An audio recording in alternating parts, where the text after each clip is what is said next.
Hi everyone, study IQ के learning platform पे आप सबका स्वागत है। आज के लेक्चर में हम लोग उत्तराखंड के नवंबर 2021 के करंट अफेयर्स का सेकेंड पार्ट कवर करेंगे। ऑलरेडी हम इसका फर्स्ट पार्ट कर चुके हैं। ये आपके आने वाले उत्तराखंड के डिफरेंट गवर्नमेंट एग्जाम्स के लिए यूजफुल हो सकता है।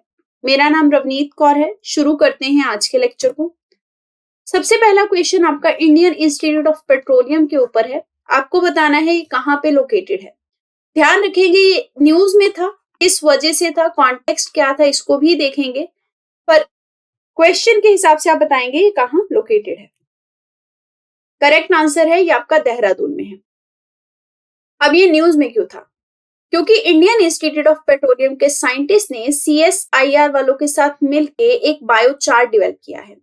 बायोचार क्या होता है? एक कोल लाइक सब्सटेंस होता है। इसको यूकलिप्टस की वुड के साथ तैयार किया गया है। यूकलिप्टस की वुड के ऊपर पायरोलाइसिस किया गया। पायरोलाइसिस होता है कि इस लकड़ी को जला देना, जला के यानी कि हीट के थ्रू ब्रेक करना। जलाने के बाद जो कोल लाइक सब्सटेंस बचता है उसे बायोचार कहा जाता है। अब ये डेवलप क्यों किया गया है? क्योंकि इनका ये कहना है कि जो भी इंडस्ट्रियल वेस्ट वाटर होता है, स्पेसिफिकली जो पेट्रोलियम इंडस्ट्री से निकलता है, जो कि बहुत हार्मफुल होता है, उसको साफ करने के लिए, उसको प्योरीफाई करने के लिए ये यूकलिप्टस से बना हुआ बायोचार जो है उसमें बहुत अच्छा पोटेंशियल है क्लीन करने का पानी को। और ये भी बोला जा रहा है कि बायोचार जो इससे प्रोड्यूस होता है उसको आप मतलब 5 टाइम तो मिनिमम यूज कर सकते हैं वाटर प्योरिफिकेशन के लिए। तो इससे ये अफोर्डेबल भी है, नंबर ऑफ टाइम्स यूज भी किया जा सकता है। यानी कि जो भी कमर्शियली पोल्यूटेड वाटर है उसको बहुत अच्छे तरीके से क्लीन करने के लिए ये बायोचार इफेक्टिव साबित हो सकता है। अगर प्रेजेंट कॉन्टेक्स्ट की बात करें तो आज के टाइम पे जो पेट्रोलियम रिफाइनरी से वेस्ट निकलता है उसको बहुत सारी स्टेजेस पे क्लीन किया जाता है, जो कि थोड़ा सा टाइम कंज्यूमिंग होता है। इसलिए ये जो बायोचार है ये इफेक्टिव हो सकता है, जिससे आपका टाइम भी सेव होगा, कॉस्ट भी सेव होगी। ठीक है, तो ये ध्यान रखेंगे कि petroleum waste, specifically petroleum waste water को ट्रीट करने के लिए ये आपका कारागार साबित हो सकता है। क्योंकि जो भी वेस्ट होता है इंडस्ट्री से निकलता है उसको आप डायरेक्टली रिवर में मर्ज नहीं कर सकते, क्योंकि वो बहुत ही हार्मफुल होता है, पॉइजनस भी होता है। इसलिए उसको ट्रीट करने के बाद ही नदी या नाले में छोड़ा जाता है। अगर मैं बात करूं यूकलिप्टस की, तो ये बेसिकली नेटिव नहीं है, यानी कि इंडिया का नहीं है। ऑस्ट्रेलिया में सबसे ज्यादा यूकलिप्टस के पेड़ पाए जाते हैं। और यूकलिप्टस की वुड में ये जो प्रॉपर्टी पाई गई है बायोचार वाली, अगर ये एकदम इफेक्टिव बैठी तो ये अच्छा साबित हो सकता है। ठीक है, तो ध्यान रखेंगे देहरादून में लोकेटेड है ये आपका Indian institute of petroleum. Next question है, साइबेरियन बर्ड्स ने इंडो नेपाल बॉर्डर पे एक जगह है वहां पे आना शुरू कर दिया है। साइबेरियन बर्ड्स माइग्रेटरी बर्ड्स होते हैं। ठीक है, और कहां पे शुरू किया है आना? शारदा सागर में। अगर बात की जाए शारदा सागर की, तो ये रिजर्वायर बेसिकली बहुत ही अच्छा इरिगेशन वाटर का सोर्स है पीलीभीत एरिया के लिए। पीलीभीत आपका यूपी में है। अब शारदा सागर हम क्यों स्टडी कर रहे हैं अगर उत्तर प्रदेश में है? क्योंकि इसका मैक्सिमम पोर्शन तो यूपी में है, लेकिन इसका जो नॉर्दर्न पोर्शन है वो आपका उत्तराखंड में है, तो इससे इंपॉर्टेंट है, जो कि नेपाल के साथ टच होता है। बहुत ही इंटरेस्टिंग विजिट है ये, जो इंटरेस्टिंग प्लेस है। साइबेरियन बर्ड्स बेसिकली यूरेशिया से बिलोंग करते हैं, तो यूरेशियन बर्ड्स के लिए बहुत बढ़िया प्लेस है। वो यहाँ माइग्रेट करते रहते हैं, क्योंकि जो यूरेशिया रीजन है यहाँ वहां पे उस टाइम पे इतनी ज्यादा ठंड हो जाती है कि इनको माइग्रेट करना पड़ता है। ठीक है, अगर बात की जाए पीलीभीत फॉरेस्ट डिवीजन की, तो पीलीभीत फॉरेस्ट डिवीजन में आपका ये शारदा सागर का जो रिजर्वायर है वो लोकेटेड है। और बहुत सारे लॉग हट्स आपको इस पीलीभीत रीजन में देखने को मिलेंगे। पीलीभीत उत्तर प्रदेश में बहुत फेमस जगह भी है। ठीक है, तो ये सारे पॉइंट्स आपको ध्यान रखने हैं।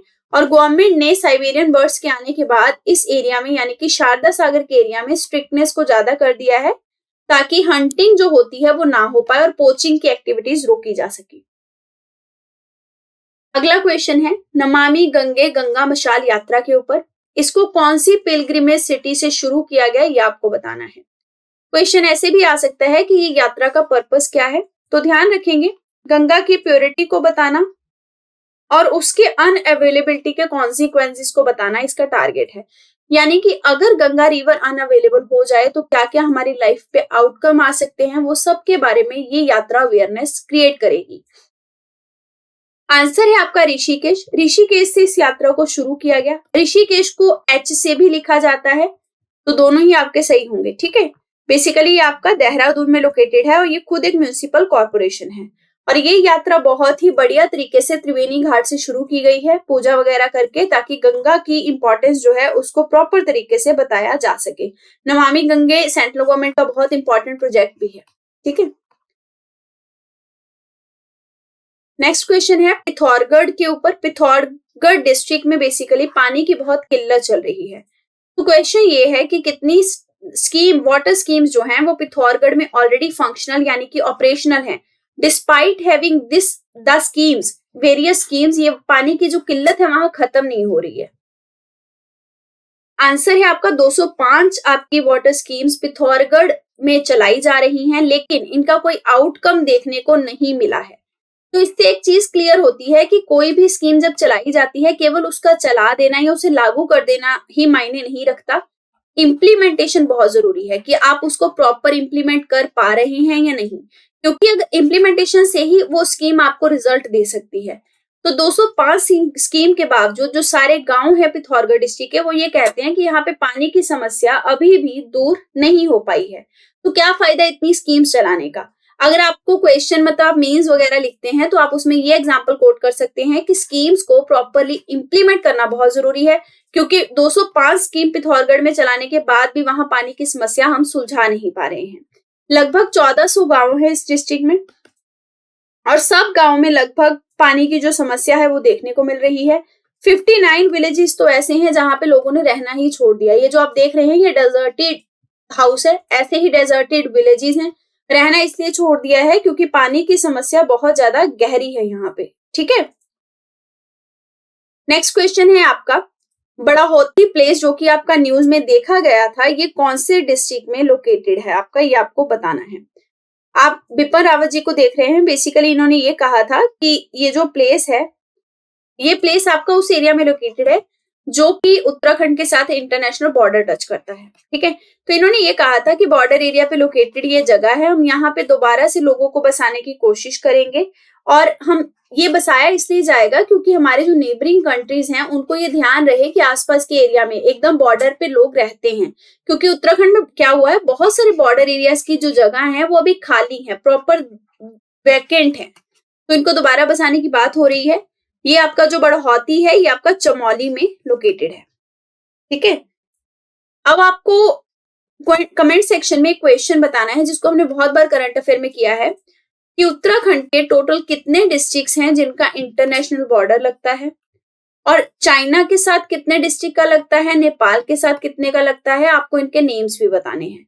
ये क्वेश्चन मैं आपसे बार बार पूछती रहती हूँ, ये बहुत ही इंपॉर्टेंट क्वेश्चन है, ध्यान रखेंगे। ठीक है, तो ये जो आपका बड़ौती बॉर्डर है बेसिकली ये चाइना के साथ टच होता बॉर्डर है और यहाँ पे दोबारा से लोगों को रिलोकेट करने की जो बात है वो चल रही है। ठीक है, और ये कहा जा रहा है कि अगर वहां पे लोग रहना शुरू करेंगे तो चाइना आर्मी कभी कभी जो इंट्रूड करती है इस एरिया में वो ये बंद कर देगी, क्योंकि रिसेंटली फिर से चाइनीज सोल्जर इस एरिया के पास भटकते हुए पाए गए थे। अगला क्वेश्चन है फॉरेस्ट रेस्ट हाउसेस के बारे में। मतलब एक स्टेट है जहां के फॉरेस्ट में अब ये रेस्ट हाउसेस डेवलप किए जाएंगे ताकि आम आदमी अगर यहाँ ट्रेवल करते हैं तो यहाँ आके आनंद ले सके, अपनी जर्नी का आराम कर सके प्रॉपर तरीके से, और डिलाइटफुल प्लेसेस यानी कि फॉरेस्ट के लोकेशंस के बीच रहने की उन्हें एक सुविधा दी जा सके। तो ये आपके ओपन कहाँ किए जा रहे हैं, उत्तराखंड में। उत्तराखंड में फॉरेस्ट रेस्ट हाउस जो है वो खोले जाएंगे जिससे कि आपकी जो टूरिज्म है वो बूस्ट होगा। ठीक है, टूरिस्ट को फॉरेस्ट में रहने का एक मौका मिल पाएगा, क्योंकि जब भी फॉरेस्ट में जाते हैं तो विजिट करते करते इंसान थक भी जाता है। ध्यान रखेंगे ये जो रेस्ट हाउस रहेंगे इनका एक पर्टिकुलर रेंट रहेगा, और रेंट बताया जा रहा है कि लगभग 700-750 के करीब रहेगा। तो कोई भी आम आदमी इस रेस्ट हाउस में रह सकता है। इको टूरिज्म को प्रमोट करने की इसमें स्पेसिफिकली बात कर रही है उत्तराखंड गवर्नमेंट। और 400 रेस्ट हाउस जो हैं वो ऑलरेडी बने हुए हैं काफी एरियाज में, पर कुछ और बनाने की अब बात जो है वो चल रही है, ये आपको ध्यान रखना है। और इको टूरिज्म की एक कोर कमेटी है उत्तराखंड की, उसने ये सजेस्ट किया है कि ज्यादा से ज्यादा रेस्ट हाउस जो हैं उन्हें बनाने की तरफ ध्यान देना चाहिए और ऑनलाइन बुकिंग का भी वहां पे प्रावधान देना चाहिए। नेक्स्ट क्वेश्चन है, उत्तराखंड गवर्नमेंट ने डिसाइड किया है नई फूड टेस्टिंग लैब्स खोलने का स्टेट में, तो कितनी नई फूड टेस्टिंग लैब्स खोली जाएंगी ये आपको बताना है। आंसर है 3। अब देखिए 3 तो खोली जा रही हैं, तो टोटल हैं कितनी प्रेजेंट में अगर देखें तो इंपॉर्टेंट है, प्रेजेंट में आपकी एक ही फूड टेस्टिंग लैब है जो कि रुद्रपुर में है। ठीक है, अब 3 और खोली जाएंगी। अब आपसे पूछा जा सकता है कि कहाँ खोली जाएंगी ये तीनों। ठीक है, तो ये भी आप ध्यान रखेंगे, ये तीनों आपकी खोली जाएंगी देहरादून में, हरिद्वार में और हल्द्वानी में। तो इन 3 जगह पे नई फूड टेस्टिंग लैब्स खोली जाएंगी जो कि आपके फूड एडल्ट्रेशन को चेक करेंगी, यानी कि मिलावट तो नहीं हो रही फूड में। बहुत सारे फूड में मेडिसिन ऐड कर दी जाती हैं, तो वो सब चीजों को, एडल्ट्रेशन को चेक करेगी और आपको क्वालिटी फूड प्रोवाइड करना इसका क्या होगा, एक टारगेट होगा। नेक्स्ट क्वेश्चन है, कौन सी एजेंसी या फिर ऑर्गेनाइजेशन ने Indian institute of remote sensing के साथ मेमोरेंडम ऑफ अंडरस्टैंडिंग साइन किया है ताकि सैटेलाइट के थ्रू हिमालयन ग्लेशियर्स को मॉनिटर किया जा सके। देखिए रिसेंटली हम सबको पता है कि उत्तराखंड में डिजास्टर्स की जो तादाद है वो बहुत ज्यादा बढ़ गई है, तो ग्लेशियर्स को टैप करना बहुत जरूरी है कि ये रिसीड कर रहे हैं या फिर अगर इनका जो कुछ पोर्शन है वो गिर जाता है नदी में, पानी में, जिसकी वजह से फ्लड आता है, जैसे कि रांठी ग्लेशियर का गिरा था टुकड़ा, तो वो सबको हम मॉनिटर किससे करेंगे, सैटेलाइट से करेंगे। और सबसे इंपॉर्टेंट चीज ये है कि जो भी एवलांचेस या लैंडस्लाइड आते हैं पूरे हिमालयन रीजन में, अगर हम उनको सैटेलाइट से मॉनिटर करेंगे तो जो लोगों की जिंदगी है उसको बचाया जा सकता है। इसलिए ये एमओयू जो है इसको साइन किया गया है। किसने साइन किया है, ये किया गया है उत्तराखंड डिजास्टर अथॉरिटी के द्वारा साइन। अब एक स्टैटिक का क्वेश्चन है, Indian institute of remote sensing जो है इसका हेडक्वार्टर आपको बताना है कहाँ पे है। ये हमने पहले क्वेश्चन अपने करंट अफेयर में किया हुआ है 1-2 बार, तो आप कमेंट सेक्शन में बताएंगे अगर आप जानते हैं। इससे क्या होगा, जो भी आपके आसपास के हिमालयन ग्लेशियर्स का डाटा है वो अपडेट होके मिलता रहेगा आपको, तो इसलिए ये एमओयू जो है इसे साइन किया गया है। नेक्स्ट क्वेश्चन है, पिथौरागढ़ डिस्ट्रिक्ट का कितने किलोमीटर का जो बॉर्डर है वो नेपाल के साथ ओपन है। ओपन बॉर्डर क्या होता है, जो आप यहाँ देख पा रहे हैं, यानी कि कोई भी फेंसिंग नहीं है, उसे ओपन बॉर्डर कहते हैं। इसका करेक्ट आंसर क्या है, 150 किलोमीटर का बॉर्डर जो है यहाँ का वो ओपन है, यानी कि ऐसे आसानी से आप आ जा सकते हैं। इसके लिए कुछ अग्रीमेंट्स हुए होते हैं जिसकी वजह से बॉर्डर को ओपन रखा जाता है, और मतलब ये सिक्योर भी होता है क्योंकि अग्रीमेंट्स किए होते हैं। सबसे इंपॉर्टेंट चीज ये है जो देखने में मिली है, यहाँ पे -8 डिग्री सेल्सियस तक टेम्परेचर पहुंच जाता है। स्टिल नेपाल के बहुत सारे जो सोल्जर्स हैं उन्होंने यहाँ पे अभी भी अपना पोस्ट खाली नहीं किया, यानी कि छोड़ा नहीं है, यहाँ पे अभी भी वो तैनात हैं। तो इस वजह से अब क्वेश्चंस उठ रहे हैं कि क्या हमें नेपाल के साथ ओपन बॉर्डर रखना चाहिए या इस पे हमें थोड़ा सा ध्यान अब देना चाहिए, और ये ओपन बॉर्डर की जगह हमें फेंसिंग जो है वो प्रोवाइड करनी चाहिए। टिंकर चौकी है यहाँ पे, जो कि यहाँ पे नेपाल के बंदे पोस्टेड रहते हैं, उन्होंने ये चौकी से अभी भी जाना मतलब सही नहीं समझा, जबकि -8 डिग्री का टेम्परेचर बहुत ज्यादा होता है। ठीक है, इसके बावजूद भी तो अब ये क्वेश्चन जो है वो पुट किए जा रहे हैं। ध्यान रखेंगे, काली रिवर जो है वो इसी के आसपास एरिया से निकलती है, गुजरती है, उसकी वजह से टेम्परेचर और डाउन हो जाता है।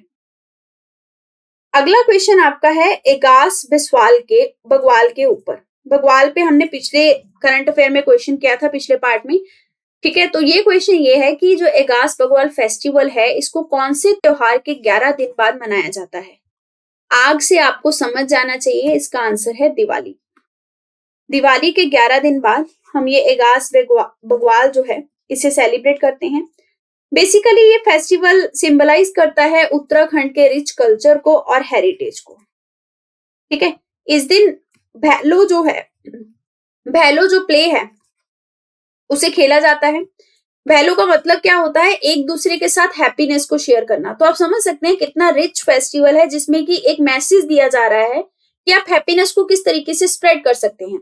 और आज के टाइम पे जब हम बहुत समस्याओं से जूझ रहे हैं, चाहे वो पैंडेमिक हो, चाहे वो सुसाइड रेट्स हो, चाहे वो एंजाइटी हो, ऐसे फेस्टिवल आपको एक ऐसा मैसेज देके जाते हैं कि आपकी लाइफ में खुशियां आ सकती हैं।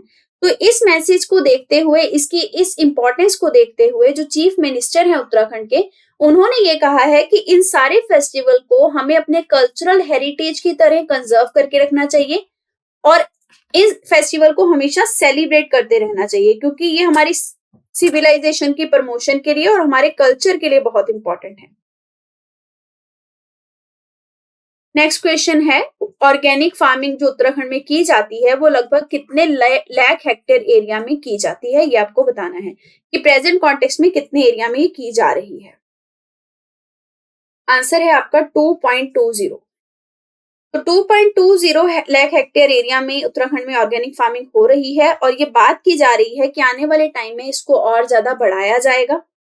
सबसे इंपॉर्टेंट चीज आपको ध्यान रखनी है कि जो भी फार्मर्स उत्तराखंड में ऑर्गेनिक फार्मिंग करते हैं उन्हें सारी स्कीम्स में 10% एक्स्ट्रा सब्सिडी दी जाती है। तो एक्स्ट्रा सब्सिडी का प्रावधान है, 10% आपको एक्स्ट्रा सब्सिडी दी जाएगी। प्लस आप ध्यान रखेंगे कि जो सेंट्रल गवर्नमेंट है उन्होंने ये कहा है कि लगभग हम 6100 नए ऑर्गेनिक क्लस्टर्स को डेवलप करेंगे उत्तराखंड में, ताकि ऑर्गेनिक फार्मिंग को थोड़ा और प्रमोट किया जा सके। अपार्ट फ्रॉम दैट आप परसेंटेज में रिमेंबर कर सकते हैं कि कितने परसेंटेज ऑफ एरिया में उत्तराखंड के ऑर्गेनिक फार्मिंग होती है, तो ये 34% है। ध्यान रखेंगे 5 साल पहले ये सिर्फ 2.3% था। 5 साल में ही उत्तराखंड ने इतना अचीव किया कि 34% एरिया आपका ऑर्गेनिक फार्मिंग के अंडर है लेस देन 50% ही, लेकिन फिर भी काफी अचीव किया। और ये कहा जा रहा है कि जब ये 6100 क्लस्टर्स बन जाएंगे, ऑर्गेनिक क्लस्टर बन जाएंगे, तब उत्तराखंड का 50% जो एरिया है वो ऑर्गेनिक फार्मिंग के अंडर आ जाएगा। तो ये भी अपने आप में एक अचीवमेंट हो जाएगी। नेक्स्ट क्वेश्चन है कि उत्तराखंड स्टेट के कितने प्रोडक्ट्स को अभी तक GI tag, geographical indication tag मिल चुका है। सबसे पहले तो आप समझिए कि जीआई टैग होता क्या है। बेसिकली एक स्पेशल टाइप का कोड है जो कि प्रोडक्ट को आइडेंटिटी देता है। अब आपकी आइडेंटिटी क्या है, जैसे समझिए आधार कार्ड, वैसे ही एक प्रोडक्ट की आइडेंटिटी कार्ड है ये जीआई टैग। अगर उस प्रोडक्ट को जीआई टैग मिला हुआ है तो मतलब वो प्रोडक्ट एक स्पेसिफिक रीजन से बिलोंग करता है और उस रीजन से बिलोंग होने के साथ साथ उसकी जो इंटरनेशनल नेशनल डिमांड है वो इंक्रीज हो जाती है, क्योंकि अगर उसको ये टैग मिलता है मतलब उस प्रोडक्ट में कुछ एक स्पेशलिटी है जो बाकी प्रोडक्ट्स में शायद नहीं है। ठीक है, वो स्पेशलिटी सिर्फ इसी कारण है क्योंकि वो उस प्रोडक्ट वो उस रीजन में प्रोड्यूस होता है, उस रीजन के क्लाइमेट, उस रीजन के कल्चर की वजह से वहां ये स्पेशलिटी है उस प्रोडक्ट में, तब ये जीआई टैग दिया जाता है। ठीक है, सबसे इंपॉर्टेंट ध्यान रखेंगे कि तेज पत्ता जो था वो पहला ऐसा प्रोडक्ट था उत्तराखंड में जिसको जीआई टैग दिया गया। और अब टोटल कितनों को मिल चुका है, अभी तक टोटल 8 ऐसे प्रोडक्ट हैं जिनको जीआई टैग उत्तराखंड में दिया जा चुका है। जीआई टैग की अवेलेबिलिटी से क्या होता है, एक यूनिक आइडेंटिटी मिलती है प्रोडक्ट को इंटरनेशनल लेवल पे, जिससे उसकी डिमांड बढ़ जाती है। अब ये 8 प्रोडक्ट कौन से हैं जिनको दिया जा चुका है, इनका नाम ध्यान रख सकते हैं आप। आपका एक है चूरा ऑयल जो कि कुमाऊं में होता है, फिर आपके मुंशियारी के राजमा, फिर आपका दान ऑफ भोट रीजन, नेक्स्ट है आपका एपन ऑफ उत्तराखंड जो कि उत्तराखंड का बहुत फेमस आर्ट है, नेक्स्ट है आपका रिंगल क्राफ्ट, उसके बाद है आपका कॉपर प्रोडक्ट्स उत्तराखंड के, फिर आपका है थुलमा। तो इन 8 प्रोडक्ट्स को जीआई टैग मिल चुका है। अब फोटोग्राफ में जो आप देख रहे हैं ये तो किसी तरीके की चाय लग रही है, ये तो हमें दिखाई ही नहीं दी यहाँ। तो क्वेश्चन में ये इसलिए फ्रेम किया गया है कि कितनों को मिला है, क्योंकि ये जो चाय है अभी इसकी भी बात हो रही है कि इसको भी जीआई टैग दिया जाए। ये चाय क्या है, बेसिकली ये बेरीनाग टी है, बेरीनाग की चाय है, तो इसको भी जीआई टैग देने की बात हो रही है। इसके अलावा उत्तराखंड के जो रेड राइस हैं उनको जीआई टैग देने की मांग की जा रही है, प्लस शरबत जो है बुरांस का उसको भी जीआई टैग देने की बात चल रही है। अगर जीआई टैग मिल जाता है तो बहुत ही अच्छी बात हो जाएगी। एग्रीकल्चर और फार्मर वेलफेयर जो मिनिस्टर हैं उन्होंने ये कहा है कि जीआई टैग हम इन सारे प्रोडक्ट्स को भी दिलवाने की कोशिश करेंगे, जिससे उत्तराखंड की इकोनॉमी में बहुत ज्यादा इंक्रीमेंट देखने को देखा जा सकता है। अगला क्वेश्चन जीका वायरस के ऊपर है। जीका वायरस को फर्स्ट टाइम आइडेंटिफाई किया गया था उगांडा में इन 1947। आपको बताना है कौन से एनिमल या स्पीशीज के बीच में ये सबसे पहले वायरस आइडेंटिफाई हुआ था। आंसर है मंकीज। अब ये क्वेश्चन क्यों फ्रेम हुआ, क्योंकि उत्तर प्रदेश में प्लस उत्तराखंड में इसके केसेस बढ़ते जा रहे हैं। एक्चुअल में डेंगू, जीका, चिकनगुनिया इनके कुछ एक जो सिम्टम्स होते हैं वो बहुत सिमिलर से होते हैं, जिसकी वजह से आप आइडेंटिफाई नहीं कर पाते हैं कि मतलब कौन सा वायरस हुआ है। तो ये जब आइडेंटिफाई नहीं हो पाती ना बीमारी, तो उसको रिजॉल्व करना, उसका इलाज करना ज्यादा मुश्किल हो जाता है। अगर जीका वायरस के स्टैटिक पोर्शन की थोड़ी सी और बात करें तो ध्यान रखेंगे इसको इन्फेक्टेड मॉस्किटो के द्वारा ट्रांसमिट किया जाता है, और वो मॉस्किटो सेम है जो कि डेंगू, चिकनगुनिया और येलो फीवर भी स्प्रेड करता है। उसका नाम क्या है? Aedes aegypti. और फर्स्ट टाइम पे ये उगांडा में आपका आइडेंटिफाई किया गया था। नेक्स्ट क्वेश्चन में आपको बताना है एनटीसीए के चेयरपर्सन कौन है। एनटीसीए क्या है? National tiger conservation authority. नाम से ही समझ लग रहा है कि टाइगर को कंजर्व करने के लिए ये अथॉरिटी आपकी बनाई गई थी। प्रोजेक्ट टाइगर जब आपका लॉन्च हुआ था उस टाइम पे ये अथॉरिटी की बात चली थी। ये एक स्टैट्यूटरी बॉडी है, यानी कि एक एक्ट के थ्रू बनाई गई है। वो एक्ट कौन सा है? Wild life protection act. जब उसमें 2006 में अमेंडमेंट हुआ था तब आपकी ये बॉडी बनाई गई थी। टाइगर टास्क फोर्स के द्वारा इस बॉडी को रिकमेंड किया गया था कि ऐसी बॉडी बनानी चाहिए। ये बॉडी रिस्पॉन्सिबल होती है for conservation of tiger all across the India, यानी कि सारे इंडिया के टाइगर्स को कंजर्व करना रिस्पॉन्सिबिलिटी है इसकी। इसके चेयरपर्सन कौन है? Minister for environment and forest. ध्यान रखेंगे कुछ लोग 1 और 2 में कंफ्यूज होते हैं कि प्राइम मिनिस्टर तो नहीं है, तो नहीं, आंसर है आपका minister for environment and forest. NTCA जो बॉडी है बेसिकली ये प्रोजेक्ट टाइगर इंप्लीमेंट करती है, और इसके अलावा अगर टाइगर से रिलेटेड कोई भी इंटरनेशनल कन्वेंशन होती है तो उसमें ये बॉडी पार्टिसिपेट करती है या अपने सजेशंस रिप्रेजेंट करती है। अब सवाल ये है कि ये क्वेश्चन मैंने क्यों पूछा, क्योंकि रिसेंटली कॉर्बेट टाइगर रिजर्व में इलीगल कंस्ट्रक्शन देखी गई है और फेलिंग ऑफ ट्रीज यानी कि पेड़ काटने की समस्या सामने आई है। इसके बाद से जो एनटीसीए है वो एक्टिव हो चुकी है, और एनटीसीए ने ये कहा है कि ये जो सारी एक्टिविटीज हो रही हैं इलीगल, इन पे बहुत स्ट्रिक्ट एक्शन जो है वो जल्दी से जल्दी लेना होगा। एक्चुअली क्या हो रहा है, कॉर्बेट टाइगर रिजर्व का जो कालागढ़ डिवीजन है, कालागढ़ डिवीजन ध्यान रखेंगे ये आपका पाखरो रेंज में है। तो पाखरो रेंज में जो कालागढ़ डिवीजन है वहां पे एक टाइगर सफारी बनाई जा रही है। इसी टाइगर सफारी की वजह से यहाँ कंस्ट्रक्शन चल रही है कॉर्बेट टाइगर रिजर्व में। उसी कंस्ट्रक्शन के चलते पेड़ों को गिराना, फिर आपका इलीगल तरीके से कंस्ट्रक्शन करना वो काफी बढ़ चुका है, जिसकी वजह से एनटीसीए को थोड़ा एक्टिव पार्टिसिपेशन दिखाना पड़ा। नेक्स्ट क्वेश्चन है, नेशनल हेल्थ एजेंसी ने डिसाइड किया है कि आयुष्मान स्कीम के तहत अब जल्द ही एक पर्टिकुलर ऑर्गन की ट्रांसप्लांटेशन फैसिलिटी स्टार्ट की जाएगी। तो किस ऑर्गन की ट्रांसप्लांटेशन इसके अंडर की जा सकेगी ये आप बताएंगे। आंसर है किडनी। किडनी ट्रांसप्लांटेशन अब आयुष्मान स्कीम के तहत लिया जा सकेगा। आयुष्मान स्कीम है क्या? इसके तहत 5 लाख रुपए पर फैमिली पर ईयर जो है वो इंश्योरेंस के दिए जाते हैं, दैट इज हेल्थ इंश्योरेंस। अब इसी हेल्थ इंश्योरेंस में आप अपना किडनी ट्रांसप्लांटेशन करवा सकते हैं। और सबसे इंपॉर्टेंट चीज, ये स्कीम जो है इसके तहत प्राइमरी हेल्थ केयर नहीं दी जाती है, सेकेंडरी और टर्शरी हेल्थ केयर की सुविधा दी जाती है। ये स्कीम आपकी ministry of health and family welfare की स्कीम है, ठीक है। तो आपकी टर्शरी हेल्थ केयर और सेकेंडरी हेल्थ केयर के बारे में है, और अब इसके तहत क्या मिलेगा आपको? ट्रांसप्लांटेशन, किडनी ट्रांसप्लांटेशन की फैसिलिटी। नेक्स्ट क्वेश्चन है, जल जीवन मिशन स्कीम के ऊपर पिथौरागढ़ डिस्ट्रिक्ट में इस स्कीम के तहत कितने वाटर कनेक्शंस जो हैं वो प्रोवाइड किए जा चुके हैं, यानी कि कितने हजार घरों को पानी का कनेक्शन मिल चुका है। आंसर है आपका 56,000 घरों में आपके कनेक्शन पानी के दिए जा चुके हैं। अब मैंने आपको अभी पीछे ही क्वेश्चन करवाया था कि पिथौरागढ़ डिस्ट्रिक्ट में वाटर आउटक्राई चल रहा है, पानी की किल्लत चल रही है। तो इसमें भी इंटरेस्टिंग बात है कि पानी के कनेक्शन होने के बाद भी ना लगभग 10% ऐसे घर हैं, यानी कि 56,000 घरों में से केवल 10% ऐसे घर हैं जहां पे पानी आ रहा है। कनेक्शन देना और पानी आना दोनों अलग चीजें हैं, उन बाकी घरों में पानी ही नहीं आ रहा। तो पानी की किल्लत आप यहीं से समझ सकते हैं। इसलिए मैंने आपको कहा कि स्कीम को इम्प्लीमेंट करना बहुत जरूरी है प्रॉपर तरीके से, उसके बाद उसे मेंटेन करना बहुत जरूरी है कि उसका जो इस स्कीम का मेन पर्पस है वो सॉल्व हो पा रहा है। पर्पस केवल पानी का कनेक्शन देना ही थोड़े ना होना चाहिए, पानी भी आना चाहिए उस टैप में, तो वो भी एक पर्पस होना चाहिए। तो यहाँ पे ये अभी देखने को मिला ही नहीं है। और ये 56,000 वाटर कनेक्शन देने के लिए 84 करोड़ जो रुपए हैं वो खर्च हो चुके हैं, लेकिन स्टिल पानी का कनेक्शन जो है देने के बाद भी पानी नहीं आ रहा। तो पानी कहाँ से आएगा, उसकी समस्या पे ध्यान देना बहुत जरूरी है। अगर बात करें जल जीवन मिशन स्कीम की, तो ध्यान रखेंगे इस स्कीम के तहत लगभग आपके जो रूरल हाउस होल्ड हैं, ग्रामीण घर हैं, उनको टैप वाटर के कनेक्शन दिए जाएंगे। और 2024 इसका गोल है कि 2024 तक हर ग्रामीण घर में, हर घर में नल, वो फैसिलिटी जो है उसे प्रोवाइड किया जाएगा। लेकिन अभी तक ये नहीं पता लग पा रहा है कि ये जो पानी के कनेक्शन यानी कि जो टैप्स लगाई गई हैं उनको लगाने का क्या फायदा हुआ, जब आपकी ड्रिंकिंग वाटर स्कीम का मेन पर्पस तो सॉल्व भी नहीं हुआ कि पानी पहुंच जाए टैप के थ्रू। तो अब इस पे बात चल रही है कि इसको भी जल्दी से जल्दी रिजॉल्व करना चाहिए।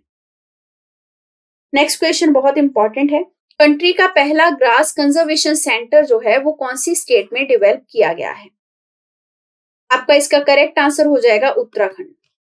उत्तराखंड में ये पहला ग्रास कंजर्वेशन सेंटर बना है। अगर उत्तराखंड के अंदर डिस्ट्रिक्ट पूछा जाए तो अल्मोड़ा में, अगर अल्मोड़ा के अंदर पर्टिकुलर जगह पूछी जाए तो रानीखेत में। ठीक है, रानीखेत में ये बनाया गया है।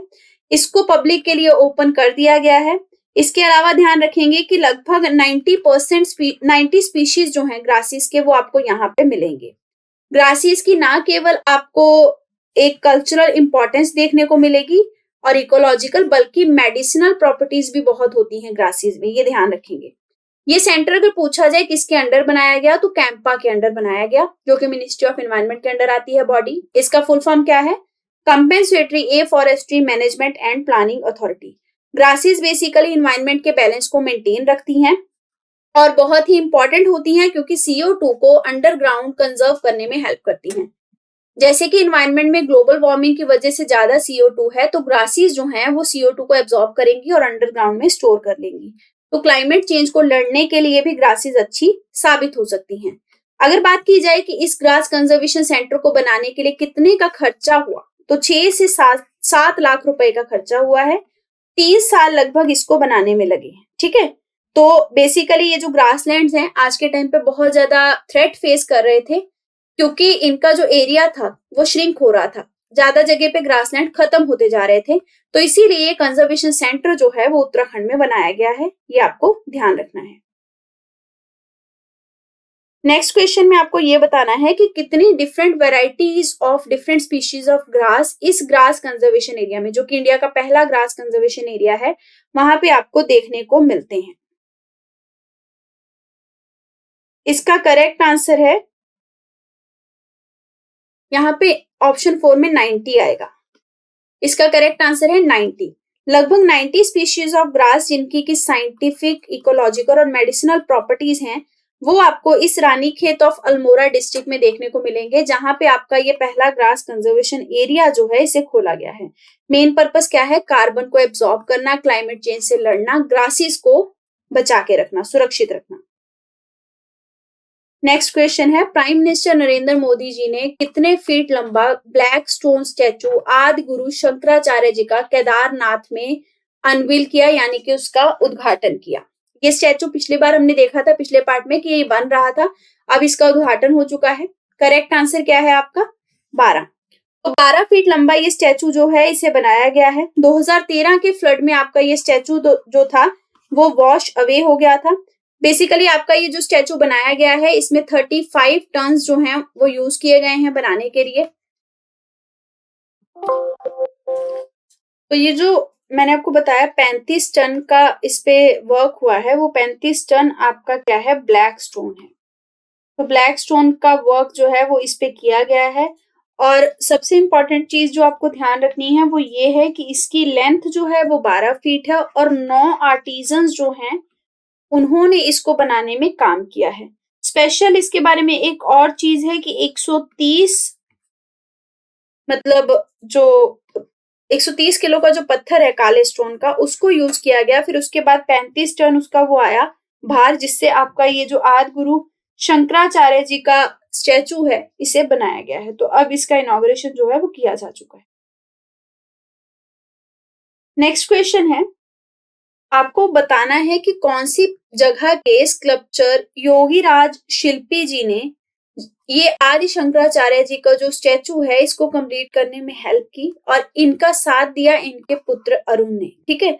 और 5 जनरेशन से ये अपना स्कल्पचर बनाने का हेरिटेज जो है इसको कंजर्व किए हुए हैं और लगातार चेरिश कर रहे हैं, जिस वजह से इन्होंने ये बनाया, इनको ये रिस्पॉन्सिबिलिटी दी गई थी। करेक्ट आंसर है मैसूर। अगर आपने हिस्ट्री में बहुत अच्छे से पढ़ा होगा आर्ट एंड कल्चर, तो मैसूर और साउथ का जो एरिया है वो वैसे भी मेटल्स के थ्रू स्कल्पचर बनाने में और स्टोन्स के थ्रू स्कल्पचर्स बनाने में बहुत फेमस था, क्योंकि टीपू सुल्तान की जो एक बहुत फेमस वॉर्ड थी वो भी वहीं पे बनी थी, जिसकी कारीगरी बहुत ही डिफरेंट है। इसके बारे में एनसीईआरटी में भी मेंशन किया हुआ है, ठीक है। तो मैसूर के हैं बेसिकली ये, आपसे इनका नाम पूछा जा सकता है, योगीराज शिल्पी जी। और आर्टिस्ट जो इनके पुत्र हैं उनका नाम क्या है, अरुण योगीराज। तो सबसे इंपॉर्टेंट चीज है कि ये आपका स्टार्ट किया गया था 2020 में, बहुत ही मतलब जल्दी आप कह सकते हैं कि इस स्टैचू को कंप्लीट करके इन्होंने दिया है। और ये जो आइडल है, स्टैचू है बेसिकली स्कल्पचर, इसको कोकोनट वाटर से पॉलिश किया गया है ताकि इसमें थोड़ी शाइन जो है वो और आ सके। इसी के साथ आपका ये लेक्चर खत्म होता है। अगर आपकी क्वेरी हो तो आप इन कॉन्टेक्ट नंबर्स पे कॉन्टेक्ट कर सकते हैं। पढ़ते रहिए। All the best. Thank you very much.